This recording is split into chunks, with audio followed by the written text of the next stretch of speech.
AITA for refusing to pay my friend's share of the bill after she forgot her wallet. A few days ago, I went out to dinner with a group of friends. There were 6 of us in total. We had planned this for weeks, and I had been really looking forward to it. It's not every day that we get to meet up like this. We all have busy lives, so this kind of gathering always feels special. We went to a nice Italian restaurant that had just opened up in town. It was one of those trendy places where you have to make a reservation weeks in advance, and we were lucky enough to get a table. The evening started off really well. The ambience was cozy, the food smelled amazing, and everyone was in a great mood. We were laughing, talking about everything that had happened since we last saw each other: work dramas, relationship stuff, random funny stories. I had a glass of wine, and I remember thinking how happy I was at that moment, surrounded by friends and good food.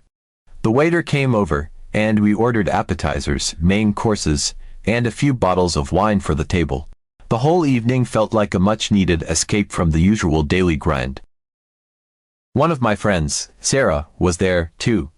Now, let me give you a bit of backstory on Sarah. She's the type of person who's always fun to be around. She's got this outgoing personality, always cracking jokes and lighting up a room. But Sarah also has this habit, which has been bothering some of us for a while now. It's a bit of a running joke in our group that she's a little forgetful, especially when it comes to paying her share. This isn't the first time she's conveniently forgotten her wallet or had some kind of excuse when it came time to settle the bill. But honestly, I'd never been the one directly affected by it until now, so I always kind of shrug it off. Anyway, dinner went on, and we were having a blast. The food was fantastic: pasta that was perfectly cooked, pizzas with crispy crusts, and desserts that melted in your mouth. We were all pretty much stuffed by the end of the meal, and we were just lounging around, finishing the last bits of our drinks, when the bill came. It was one of those situations where they brought a single check for the whole table, and we were all trying to figure out who owed what. As soon as the bill hit the table, I noticed that Sarah got a little quiet. She was sitting directly across from me, and I could see her fiddling with her phone, looking a bit awkward. Then, just as I expected, she said, "Oh my God, you guys, I think I left my wallet at home." She had this sheepish grin on her face, and she kind of laughed as if it was something that just happened by accident. But I could feel this weird tension immediately. Everyone else went quiet for a moment. It wasn't like an uncomfortable silence, but more of that expectant pause where you could just tell people were waiting for someone to step up and offer to cover her. And I knew exactly what that felt like, that moment when everyone's eyes dart around the table, and the pressure starts building. I think we were all tired of this happening, but no one really wanted to be the one to call her out either. It's like, you don't want to ruin the night, but at the same time, it's not fair to keep picking up someone else's tab, especially when you know there's a pattern. Sarah looked over at me, and I could feel her eyes on me. There was that awkward moment where we made eye contact, and I could tell she was expecting me to step up. I felt this internal struggle for a second, like, part of me wanted to avoid the whole awkward confrontation and just pay for her. But the other part of me was honestly tired of this happening. I knew if I gave in, it would just keep enabling her to do this again. So, instead of offering to cover her, I just said, "I can't cover you, sorry." It came out more bluntly than I intended. I tried to smile a little, to soften it, but there wasn't much I could do. Her face changed instantly. She looked genuinely surprised, and not in a good way. She kind of laughed, like she was trying to brush it off, and said, "I'll pay you back tomorrow, I promise." But I still didn't feel comfortable with it. I shook my head and said, "I'm really sorry, but I'm not comfortable covering other people's expenses." And that's when the atmosphere shifted. I could feel the tension grow thick around the table. Sarah's face went red, and she looked like she didn't know what to say for a moment. Then she said, "Wow, okay, that's kind of harsh, don't you think?" She tried to keep her tone light, but there was this edge to her voice. I could tell she was embarrassed. Everyone else just kind of looked down at the bill or at their phones. No one really wanted to get involved. It was like I had just done the unthinkable, and everyone was too stunned to react. Finally, one of our friends, Matt, sighed and said, "I've got it, Sarah. Don't worry about it." He pulled out his card and covered her share. But the whole vibe was off after that. The laughter was gone, and the rest of the night felt kind of forced. We still talked a little, but you could feel that everyone was just trying to get through the rest of the evening. As we all got up to leave, Sarah barely looked at me. She said goodbye to everyone else, but she didn't say a word to me. It felt weird, like I knew I hadn't done anything wrong, but I still felt bad for some reason. I don't like making people feel uncomfortable, but at the same time, I didn't want to keep pretending like what she was doing was okay. I drove home that night feeling conflicted. Part of me was relieved that I'd finally stood my ground, but another part of me was worried that I might have really damaged my friendship with Sarah. The next day, I got a text from Sarah. It wasn't long, but it was pretty pointed. She said, "Hey, I just wanted to say that I think what you did last night was really out of line. You made me look bad in front of everyone. It was only a small amount, and I said I would pay you back. I don't understand why you had to make a big deal out of it." Reading it, I could feel my stomach sink a little. I didn't know how to respond. I put my phone down for a while, trying to figure out what I wanted to say. I didn't want to fight, but I also didn't want to apologize for something I felt wasn't my fault. Later on, I replied, "I'm sorry if it made you feel embarrassed, but I just wasn't comfortable covering for you. I think it's important that everyone pays their share, and it's not fair to keep expecting others to step up." I tried to keep it as polite as possible, but I could tell she wasn't going to let it go that easily. After that, I heard from a couple of our mutual friends.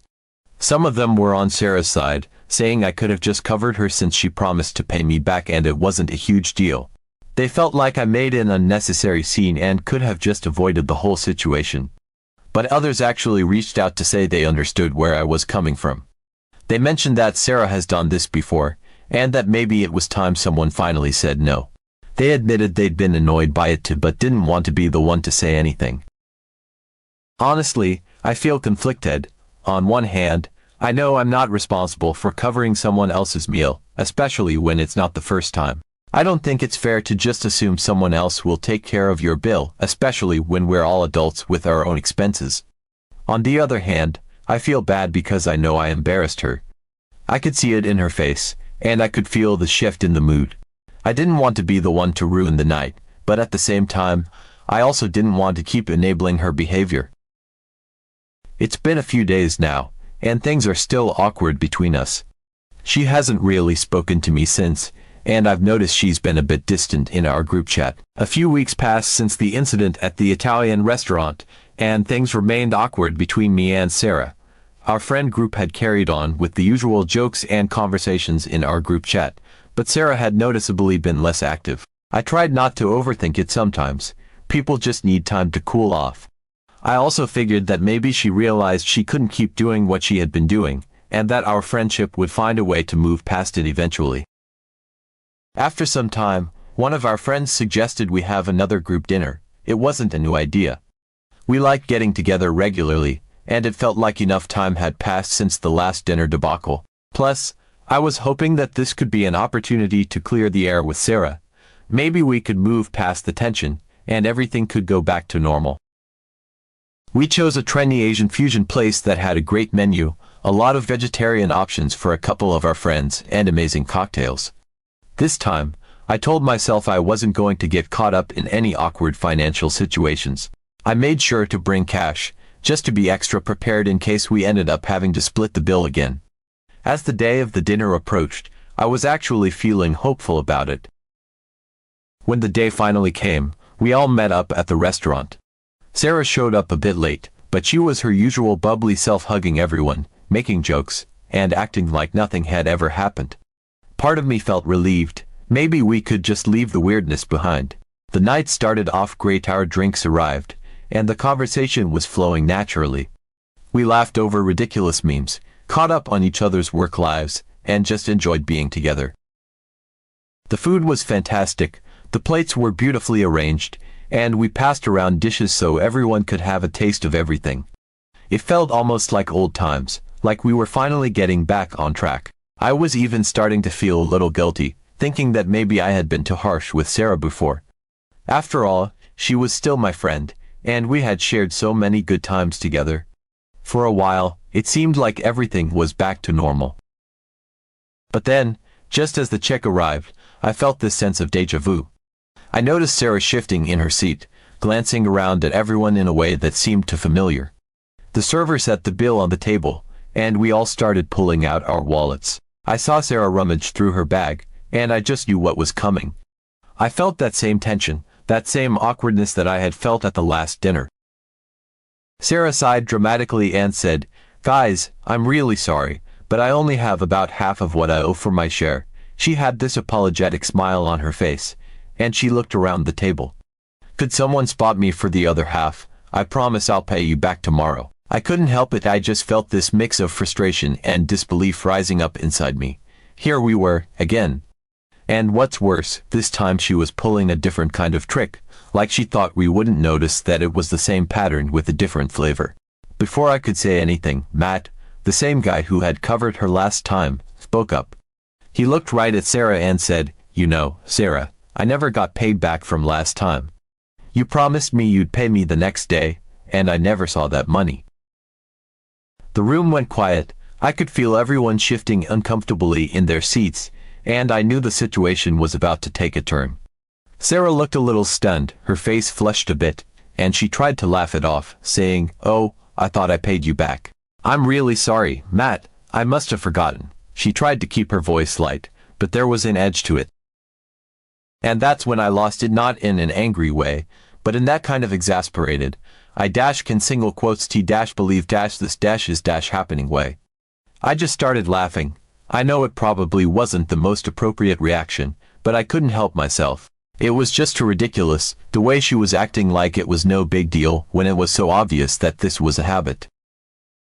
Through my laughter, I said, "Sarah, is this your new invention? Last time, it was the forgotten wallet, and now it's only having half the amount. What's it going to be next time?" I couldn't stop myself.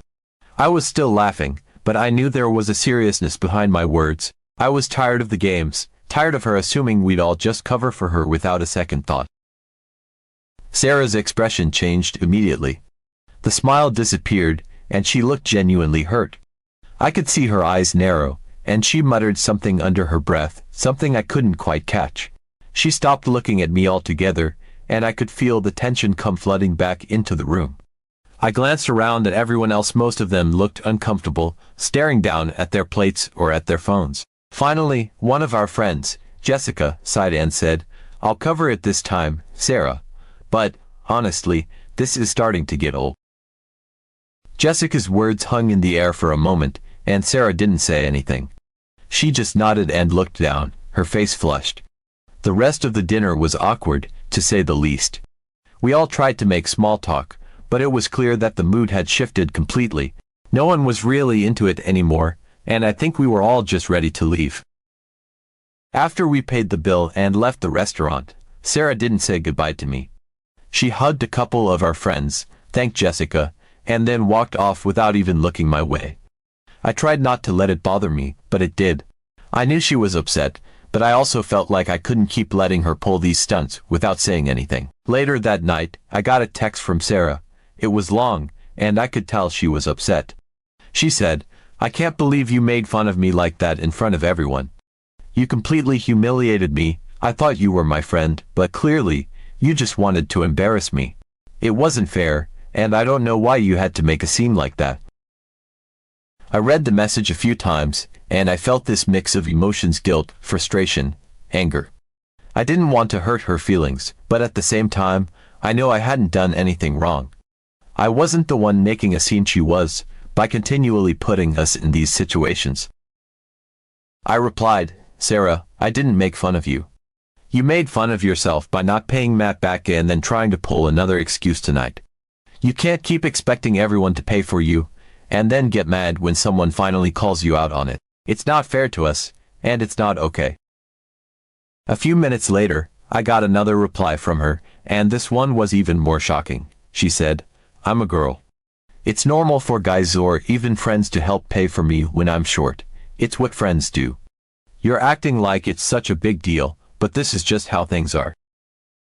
I was stunned. I stared at my phone for a long time, rereading her message. I couldn't believe she actually thought that was a valid reason, that just because she was a girl, it was somehow okay for her to keep expecting us to cover for her. It felt like such an outdated, entitled mindset, and I didn't know how to respond. I ended up just saying, Sarah, we're all adults here. It's not about being a girl or a guy. It's about taking responsibility for yourself and not assuming others will always bail you out. I hope you understand that. She didn't reply after that. After Sarah's last message, I decided to take a different approach. Instead of letting it eat at me or feeling bad, I decided to share the situation with our friend group. I took screenshots of our conversation and sent them to our group chat. I didn't add any commentary, just let the messages speak for themselves. Part of me was worried they might think I was overreacting, but honestly, I was at my wit's end and needed their perspective. To my surprise, the reaction was immediate and unanimous. Everyone started chiming in, and the responses ranged from disbelief to outright laughter. Matt, especially, was amused at Sarah's justification. He made a joke about how he hadn't realized he was signing up to be her personal sponsor. Others expressed shock at her sense of entitlement. Some of the girls in our group were particularly annoyed at her using the "I'm a girl" excuse, saying that it set a bad precedent for all of them. It was clear to everyone that Sarah had crossed a line, and no one wanted to keep being put in that situation. Despite all of this, we still genuinely missed hanging out as a group. Sarah was part of our circle, and even though her behavior was frustrating, we had been friends for a long time.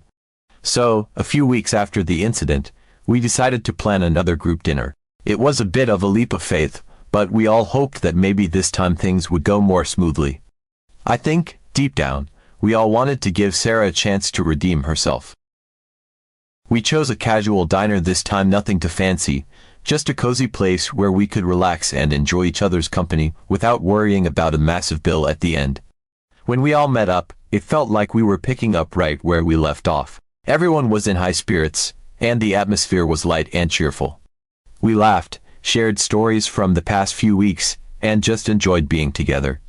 Even Sarah seemed to be in a good mood, joking around and joining in on the conversations like nothing had happened. We ordered our food: burgers, fries, milkshakes, the kind of comfort food that made it impossible not to have a good time.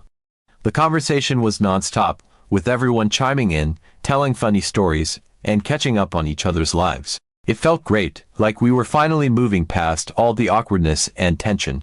For a while, I let myself believe that maybe Sarah had learned her lesson and that everything could go back to normal. Then the check arrived. The server placed the bill on the table, and we all started reaching for our wallets. I noticed Sarah hesitate for a moment, and I felt that familiar sense of dread creeping up. She sighed loudly, just like she had at the last dinner, and said, "Guys, I forgot my wallet. Someone's going to have to pay for me." But this time, something different happened. Everyone was so engrossed in their conversations, laughing and talking over each other, that they didn't even seem to hear her. I watched as Sarah's eyes darted around the table, a look of frustration growing on her face. She repeated herself, this time a little louder, "Hey, I forgot my wallet. Can someone pay for me?" Once again, no one seemed to hear her. I could see that everyone had heard her, they were just pretending not to. The conversation continued, and everyone was talking and laughing as if nothing had happened. I could see Sarah starting to get visibly annoyed. She raised her voice again, this time with a tone that was almost demanding. "I need someone to pay for me. I don't have my wallet." The entire table went quiet for a moment. Everyone looked at Sarah, and then, almost as if on cue, they all burst out laughing. It wasn't a mean-spirited laugh, but it was definitely one of those "are you serious" moments. Matt, who had been the one to cover for her before, shook his head and said, "Not this time, Sarah. You're going to have to figure it out." The look on Sarah's face was one of pure shock. She opened her mouth to argue, but before she could say anything, Jessica chimed in, "Sarah, come on, we're not doing this again. You're going to have to pay for yourself." Sarah looked around the table, as if expecting someone to step in and help her, but no one said anything. Everyone just looked at her, waiting to see what she would do. Then, to everyone's surprise, Sarah reached into her bag and pulled out her wallet. She had it the whole time. She opened it, took out her card, and paid for her share of the bill. The entire table went silent for a moment, and then everyone burst out laughing again. It was a mix of shock and disbelief. All this time, she had her wallet, and she was just trying to pull the same stunt again. I couldn't help but laugh. It was almost comical, the way she had tried to play us, only to be caught red-handed. Jessica leaned over, still laughing, and said, "So, are you going to pay back Matt now? You promised you would, and you never did." The rest of us nodded in agreement, and I could see Sarah's face turn red. She tried to laugh it off, saying, "Come on, guys, it's not a big deal. I'm a girl, it's normal for friends to help me out sometimes." But that just made everyone laugh even harder.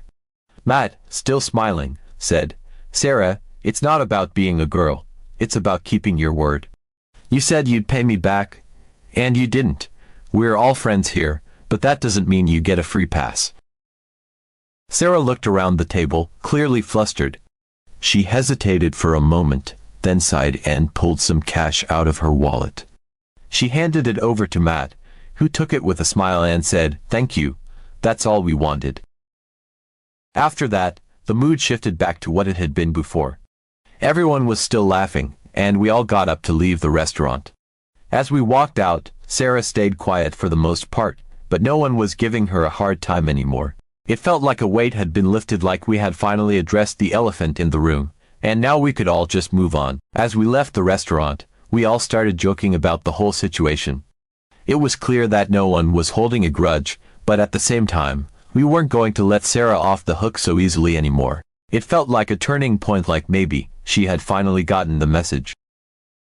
The fact that Sarah actually had her wallet with her the whole time, and was just trying to get out of paying, was almost too ridiculous to believe.